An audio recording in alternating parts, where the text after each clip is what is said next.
This video will introduce perioperative nurses to optimizations of the Sutter EHR. These changes have been designed to capture intra-op NHSN surgical incision required documentation for closed incision, open wounds, and/or packing and intentionally retained foreign object LDAs. The updated dressing sections will be replaced by the new section called Dressing Wound Pack. This new section will enable you to create a single or multiple LDAs that matches your incision type more accurately than before. To create a surgical dressing LDA, click on the Dressing Wound Pack section. From this section, click on the plus Add LDA, then click the magnifying glass to see your three options: closed incision, open wound, and/or packing IRFO LDA that matches your incision type. To better familiarize ourselves with the different LDA options, let's start with creating a closed incision. This type of LDA is typically created for procedures involving laparoscopic ports, C-section incision, and other surgical incisions where any portion of the incision is fully or partially closed at the skin level by any manner, regardless of presence of wires, wicks, strains, and any other devices or objects through the incision.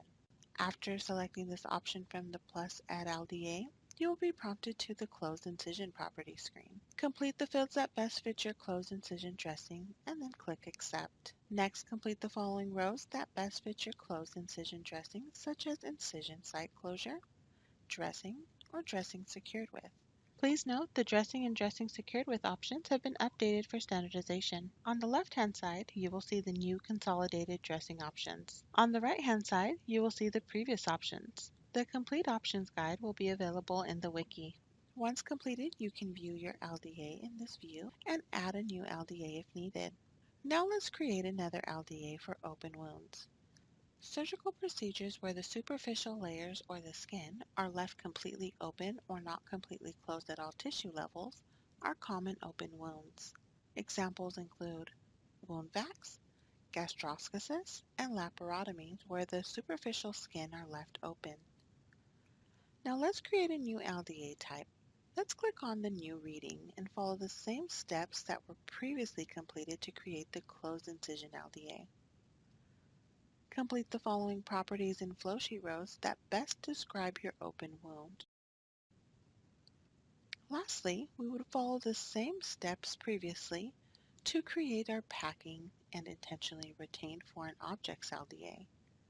This type of LDA is created for orifices and cavities that have packing or intentionally retained foreign objects. A few examples include vaginal packing and open abdomen with packing. For example, vaginal packing, you'll see rows to document IRFO status, vaginal packing, radiopaque quantity filled, and counts reconciled.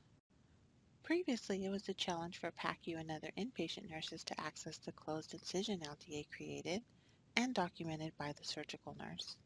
Now all inpatient nurses are able to view the LDA created. From the intra-op navigator, you can simply click on the lines and drains, and this is where you will see your information. Now let's take a look at multiple areas where the PACU recovery nurse can access and view the closed incision, open wound, and/or packing IRFO LDAs. From the PACU navigator, you can click on the Arrived Handoff Report and view your information from here. Or you can click on the PACU Phase 2 flowsheet and review your information from this section as well. Now that we've completed the surgical LDAs, let's complete and finalize the NHSN incision closure documentation located in the procedure section of the intra-op navigator. This required documentation was formerly located in the old dressing section.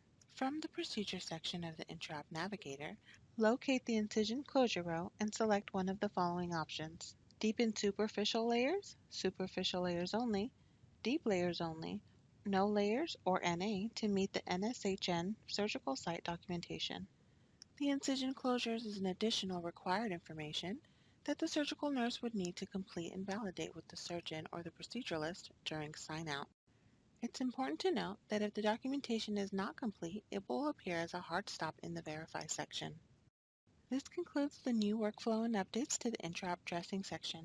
If you require more in-depth information about these changes, please review the role-specific wikis.